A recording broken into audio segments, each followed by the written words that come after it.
सरकारी काम आणि 6 महिने थांब ही म्हण सध्या लागू होतीये। पोलीस ठाणे न्यायालय यांच्या चक्रा मारून एक वेळ पायाची चप्पल झिजल, परंतु न्याय वेळेत मिळेल याची शाश्वती नसते। पण सर्वोच्च न्यायालयात धाव घेतल्यावर संबंधित कुटुंबीय यांना न्याय मिळाल्याचे चित्र दिसून आलं। परंतु मिळालेल्या न्यायाची कोर्टाच्या आदेशाची अंमलबजावणी होईल तेव्हा खरा न्याय हा या कुटुंबाला मिळेल की नाही हे देवच जाणे।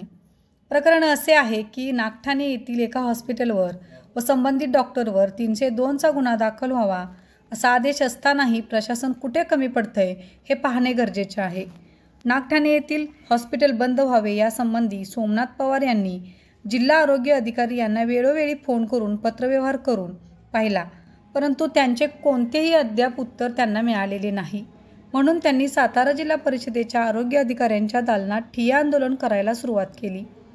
जिल्हा आरोग्य अधिकाऱ्यांनी कोणत्याही प्रकारचा प्रतिसाद मात्र त्यांना अद्याप दिलेला नव्हता। जिल्हा परिषदेमध्ये नेमकं काय आहे आंदोलनाचं? नमस्कार, मी सोमनाथ बळवंत पवार, माजी प्रभाग समिती सदस्य, मीरा भाईंदर महानगरपालिका। माझी बहीण नीलम बेंद्रे आणि माझे दाजी सोमनाथ बेंद्रे या ठिकाणी उपस्थित आहेत। ते पीडित कुटुंब आहेत।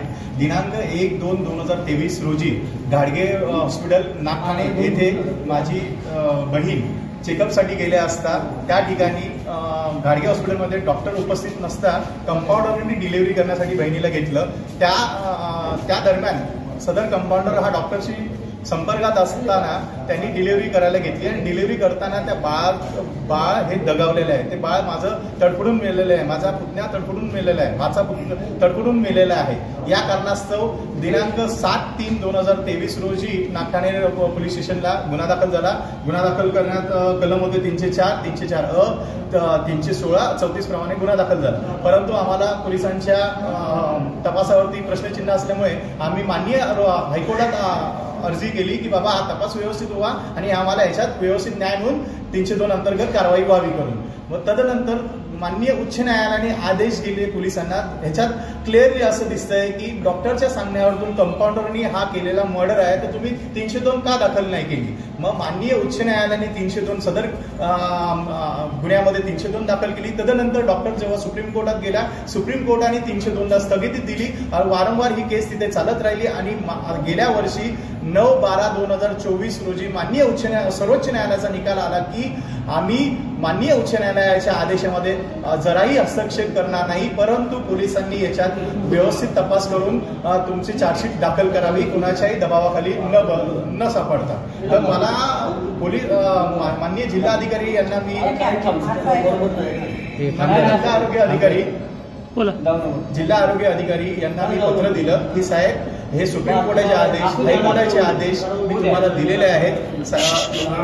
आरोग्य अधिकारी साहेब, ही घटना अशी घडलेली आहे नागठाण्यामध्ये, ह्यानंतर इतर कोणाशी ही घटना घडू नये या कारणास्तव तुम्ही ते रुग्णालय तात्काळ बंद करण्यात यावं आणि आम्हाला न्याय मिळवून द्यावा। आमची हीच इच्छा आहे इथे ठिय्या आंदोलन करण्याची की इतर जे गर्भवती महिला तिथे जात असतील त्यांच्याबरोबर अशी कुठलीही परिस्थिती न घडू नये या कारणास्तव ते तात्काळ रुग्णालय बंद करण्यात यावं या मागणीस्तव आम्ही इथे बसलेलो आहोत। माननीय जिल्हा आरोग्य अधिकारी डॉक्टर खिलपे यांना पत्रव्यवहार मी स्वतः केलं, यांना प्रत्यक्षात इथे येऊन मागच्या महिन्यात भेटलो, पीडित कुटुंबासोबत भेटलेलो आहे, परंतु त्यांनी कुठलीही आजपर्यंत कारवाई केली नाहीये। मी त्यांना फोनद्वारे संपर्क करण्याचा प्रयत्न केला, व्हॉट्सअपद्वारे संपर्क करण्याचा प्रयत्न केला, परंतु त्यांनी कोणत्याही प्रकारचे आम्हाला उत्तर किंवा पत्राचं उत्तर त्यांनी आम्हाला दिलं नाही। या कारणास्तव जसं लिहिल्याप्रमाणे यांनी मागील पत्र दिलं त्यांना 2/1/2025 रोजी की जर तुम्ही कुठलीही कारवाई केली नाही तर मी दिनांक 16/1/2025 रोजी तुमच्या कार्यालयाबाहेर ठिय्या आंदोलनाला बसणार आहे। त्या अनुषंगाने आम्ही आज पीडित कुटुंब, माझी बहीण, माझा दाजी, आम्ही इथे उपोषणाला बसलो आहे। ठिय्या आंदोलन सुरू झाल्यापासून सुमारे 2 ते 3 तासांनी जिल्हा आरोग्य अधिकाऱ्यांनी यावर तोडगा म्हणून एक शॉकॉस नोटीस काढू पण संबंधित हॉस्पिटलवरती कारवाई करता येणार नाही असे लेखी स्वरूपात दिले। त्यामुळे व न्याय मिळेल याची आता शाश्वती नाही असे त्यांच्या लक्षात आले।